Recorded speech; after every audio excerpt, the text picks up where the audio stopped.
This is the Bahamas Tonight, the Northern Edition. Good evening, I'm Sabrina Brown. Thank you for joining us. Topping the news tonight, the family of a missing man needs your help tonight. The man has not been seen since Saturday afternoon, and family members say while they have conducted an extensive search, they haven't had any success. They are now relying on leads from the public and are hoping for a safe return. Megan Shepard reports. The parents of 25-year-old Gianni Demerit making a heartfelt appeal early Thursday morning for the public's assistance in locating their son. Gianni's father, Mark Demerit, says they are standing on the word of God, and he hopes his son will be returned home safe and sound. We believe that he is still in the South Bahama area, probably Lewis Yard, Marktown, Hunters, Finders Point area. We are seeking the public's help in locating our son. He has been mentally challenged for a few years and just recently stopped taking his meds. So it's of dire importance that we find our son. Gianni is 6'1", slim built, about 150 pounds, and was last seen in a pair of blue jeans. Demerit says that tips have been coming in, and he is grateful to everyone that has assisted in the search efforts. He says his son is very humble, not violent, and is pleading for the public to continue to be on the lookout. I received some information last night that he was spotted in the Lewis Yard area, in the area of Rose Bar, and other information I received this morning that he may be in the Marktown area, in the area of the old T&M mortuary. So anybody seeing Gianni in that area, please contact the police at 911, or you can contact myself at 5530936, my wife at 6463159, or you can call my home number 688-3003. And we receive information that the Haitians in the Lewis Yard area had fed him. So I just want to bless those people who took the time out to feed our child while he was in the area. Demerit says that the past few days have been rough, to say the least. Well, it's been rough. Can't sleep. Knots in your stomach. Tears welling up. The wife waking up crying. All the nieces and nephews can't go to school, looking out for him. Family and friends calling. People I don't even know calling, but I give God thanks for the prayers, because plenty of people has been touching and agreeing with us in prayer. And we believe the report that the Lord it is well, and he will be coming back home safely. So that's my prayer for everybody who has been assisting us, everybody who has been providing financial assistance, providing gas or whatever, minutes on the phone, whatever you said was well appreciated. 25-year-old Gianni Antonio Demerit has been missing since Saturday afternoon. Megan Shepard, ZNS Network News. Another family is looking for answers tonight. Family members say they are still trying to determine the circumstances that led to the death of their loved one a decade ago. This family say they will continue to grieve until closure comes in this case. Italia Hall has the latest developments. Some 10 years ago, 43-year-old Lydia Simmons Dames, the former owner of Lydia's Hats and Bridal, was found dead on the Mall Drive in Freeport. Police say based on initial investigations, the former businesswoman may have been struck by a passing vehicle while taking her morning walk. A crime scene reconstruction expert was brought in from New Providence to help with the investigation, but to no avail. Her son, LeVar Dame, was only 14 years old at the time, and he says his heart is still heavy. A lady from the church, Calvary Temple, came to let us know that our mom was in an accident and she might not have been able to come back. So I was asked if anyone else was home with me. It was just me and my younger sister at the time. I was 14, she was 13. And when she broke the news to me, it was devastated. I didn't know what to feel. I just got emotional. Witnesses maintain that Dames walked this route each and every morning, but on that fateful day 10 years ago, that routine walk turned tragic. It really did something to me from way back then, because in life, you want to share special moments with your mother. It was classed as suspicious, so basically to date we don't really have any answers as to what actually transpired on that morning, so we really don't have any answers. That fateful morning when we got the news that she had met her demise it really shook us all up. And so we basically as a family come today and wanted to say to the public, please, if there's any shred of information out there, anyone who has some information about the accident or whatever happened on that day, is to come forward. The family is now hosting a fun run walk in remembrance of Lydia Simmons this Saturday starting at 6 a.m. on the Mall Drive. We just would really like the public to come out and really support us with this event, and we're just hoping that we get some sort of information out of it as well. It's Talia Hall, ZNS Network News. A 24-year-old male suspect wearing an ankle monitoring bracelet arrested following an apparent armed robbery overnight.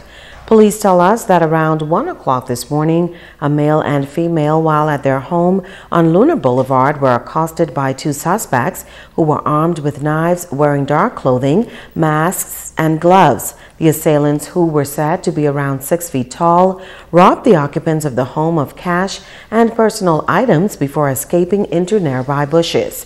Police say a short time later, officers acting on information arrested a suspect with an ankle monitoring bracelet who is assisting with the investigations into this matter. Meanwhile, police have arrested several suspects in connection with two separate drug matters.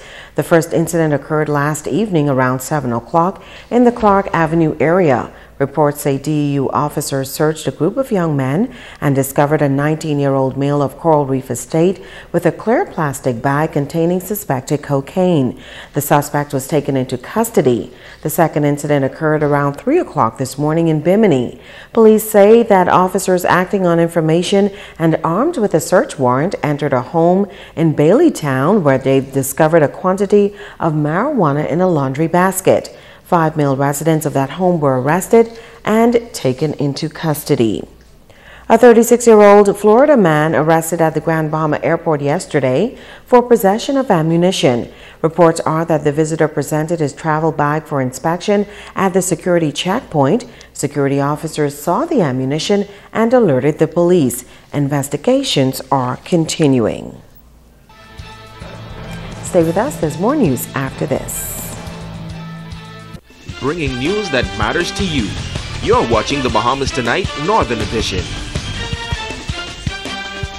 Welcome back. The Agribusiness Expo gets underway tomorrow at the Gombe Park at the rear of the International Bazaar. This expo is designed to improve awareness of the importance of food security and the business opportunities in the agricultural and marine sector. Administrator Brenda Bullard-Colbrook says food products and arts and craft will be on display and participants can enjoy some native food all at the same time. Its charge from the government is to foster a more strategic approach to investment in research and training, and to make food and manufacturing sectors more attractive career opportunities for young people. The Ministry of Agriculture, Marine Resources and Local Government, along with other stakeholders, have been mandated by the government to do its part to promote, encourage, and stimulate the agricultural, marine resource, and agribusiness sectors towards enhancing food supply and lessening our dependency on foreign imports. The ministry takes this mandate very seriously, and hence the sponsoring of these. This year's Agribusiness Expo is dedicated to the memory of Dwight Sawyer, a farmer who passed away 2 years ago. His sister Constance Edwards says the family is moved by the recognition. Next to God, his family, farming was everything to Dwight, even through his illness. And when he was getting low, all he wanted to do was to get out the bed and go up to the farm, because that was his life. So on behalf of the family, I'd like to take this opportunity to say thank you all, and we do pray and trust and hope that this function will be a great success, and I encourage all of the community to come on out and keep Dwight's memory alive. The Agribusiness Expo will be officially opened at 11 a.m. tomorrow by Minister of Agriculture and Marine Resources, V. Alfred Gray. In other news, he's one of the founding members of the Grand Bahama Child Care Committee and has been involved in the development of the Grand Bahama Children's Home. This Saturday, he will be recognized for his work with the little darlings of the nation. Megan Shepard has his story. Bernard Davis is one who has not only witnessed decades of historical changes, but one who has done his part to make history. This Saturday, he will be honored for being one of the founding members of the Grand Bahama Child Care Committee, now the Grand Bahama Children's Home. Davis says the committee began with private citizens who had a love for children and saw a need in the community. There were a lot of complaints about kids being abused during that time. And a group of people were talking, and it just came up that perhaps we should form this child care committee. The committee began taking care of children in a studio apartment, but had to continually move because they were outgrowing their spaces. He says as they moved, residents, local businesses, and even expats all did their part to either help renovate new locations or take care of the children. What we did in those days, anytime we needed to do something in the home, we would advertise and people would come and take the children out for the day while we did what we had to do in the building. And we had English people, Americans, and Bahamians who assisted in, caring for the children on the days that they needed a little break. In 1977, when the committee began, Davis was the manager of licensing at the Grand Bahama Port Authority. He says a file came across his desk regarding a repossessed hotel, and he knew this would be the perfect space. That year was also the International Year of the Children. He says that was when Lady Henrietta viewed the building, fell in love, and eventually the St. George family took over. Most of us on the Child Care Committee felt that, well, it isn't about us, it's about the children. And they had the means with which to keep the home going. And so we gladly consented to their taking it over. And it was from then that the St. Georges were involved. Davis says he grew up in a generous and giving household. Therefore, his charitable works truly come from his heart, and recognition was never the goal. He says in those days, giving was the order of the day. After a long time, it's forgotten, and most of the young people wouldn't even know to recognize us because they don't know what we did. And there are a lot of other people, not just I, so I don't think I'm unique in any way. We had a lot of people that did a lot of things in those days. Today, the Children's Home still sits on Jobson Avenue, and Davis says they're doing a good job. Megan Shepard, ZNS Network News. This weekend, 2 beaches on 2 different islands in the Bahamas will get some much-needed attention all at the same time. The cleanup is spearheaded by one island girl on a mission. Kimberly Mullings has the details.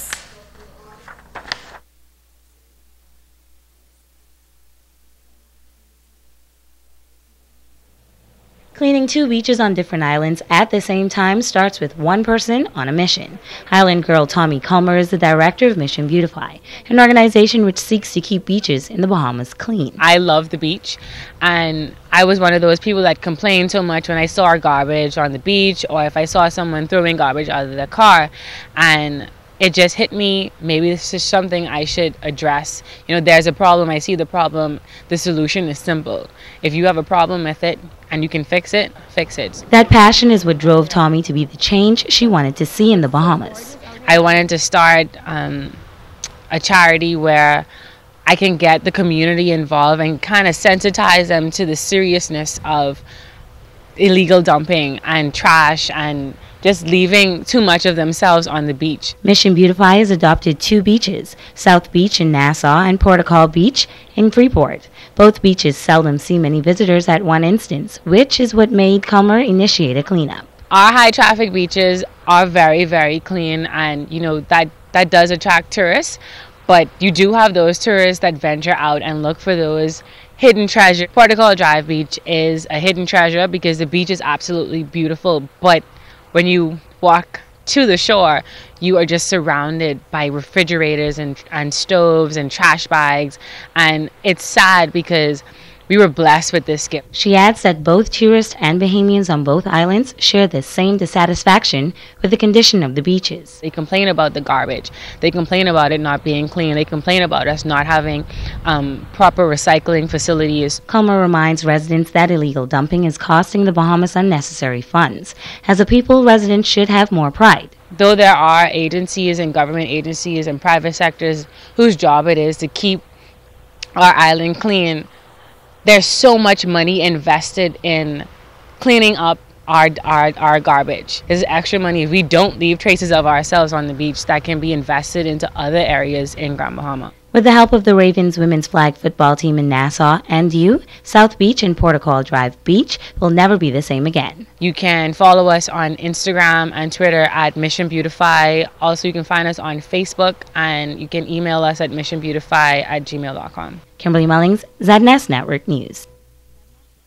Mission Beautify is this Saturday, March 28th from 7 a.m. until 4 p.m. Be sure to take your gloves and garbage bags along this weekend. It is said to be a place where courage knows no boundaries, a place where love and happiness abound. In this report, we hear that a number of children from Grand Bahama living with cancer have been blessed to have been given the opportunity to experience this escape to fantasy world. Camp Good Days is a camping facility in New York that caters to children with cancer and those who have lost loved ones to the dreaded disease. The camp is open to countries around the world, and for the past 9 years, young victims of cancer on Grand Bahama have been privileged to attend the 2-week summer program. Immediate past coordinator Terry Goldsmith says Camp Good Days is a celebration of life and provides a ray of hope for many. They do projects that they go to the local soccer camp, the soccer team from Rochester. They go to the speedway where they go on these very fast racing cars, real racing cars, and very, very safe, of course. And they, on the campsite itself, they have bands, jazz bands coming in. They have classical orchestra coming in. Goldsmith says he's grateful to those corporate and private citizens who make the annual trip a reality for the young cancer survivors, and he's encouraging others to partner with them. We were happily informed by the Cancer Association of Grand Bahama that they had already identified 6 children with cancer or sickle cell. We look forward to the Cancer Association sponsoring these 6 children this year. We sincerely thank them for their generosity and renewed support. The Lions Club of Freeport is one of the organizations that has answered the call. President Sheldon Colley. Freeport Lions Club is happy to partnership with Camp Good Day for the 2nd year, and we'll do our endeavor best to make sure it's even much more successful than last year. We were looking to take us at least twice as much kids up there, because it is a life-changing experience, and that's what we're here for, to impact our community. Regional Director for Camp Good Days, Joe Kohler, is working to get other islands involved. I was on an island in Andros recently, covering your health clinics with the support of the government and interest of the Bahamas. And we've reached out, we've been in touch with Bimini, Eleuthera, Andros, and Abaco, where we've had kids coming up, where I've been on island. So we're really excited about the coming year with this coalition and leadership of the Freeport Lions. And remember to attend the West Grand Bahama District Council High School Speech Competition at the Parish Hall in West End this Sunday at 3 p.m.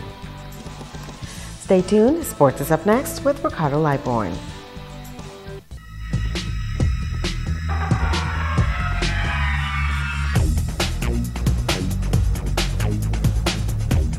Everybody, welcome to Sports with Ricardo Lightborn. Tonight, this one is for the Leary twins, Jonathan and Jordan. Yep, they are legal today. You try and tell him Papa Chris Leary that.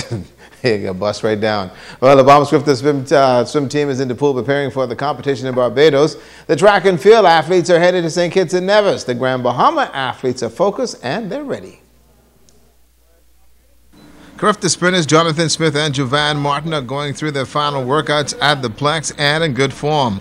Both will compete in 100 and 200 meters and with high expectations headed to St. Kitts and Nevis. It feels good to know that I'm representing the Bahamas for the first time. I feel like I accomplished my goal, but not really there. But I feel happy that I'm representing the Bahamas once again. And when I get into kids, my goal is to just get gold in each event.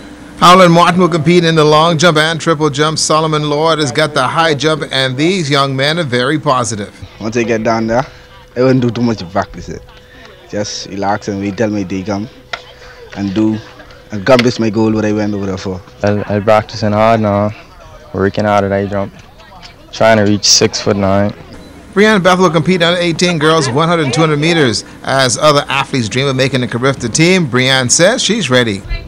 I feel awesome. I've worked all year for it. And how's the training has been to this point to get you prepared for this particular assignment? Hard. I've been doing everything my coach say. I've been putting in all the hard work and effort. The athletes will travel to New Providence this weekend and then prepare to head to St. Kitts and Nevis. Well, Sandra Lang is also going to be traveling with the team as an assistant coach, and she feels that the athletes are going to hold their own down in St. Kitts and Nevis. I think we're going to do exceptionally well. The guys from here are running, they've qualified all year long, not just once, but they've qualified over and over, so I think we're going to be looking for some medals from them.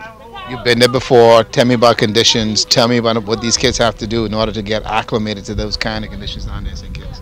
It's hot, hot, hot. Drink a lot of water, get a lot of rest, just hydrate, hydrate, hydrate. Now, Deanne Britton is also going to be the chaperone, and her job is actually to keep the athletes in check.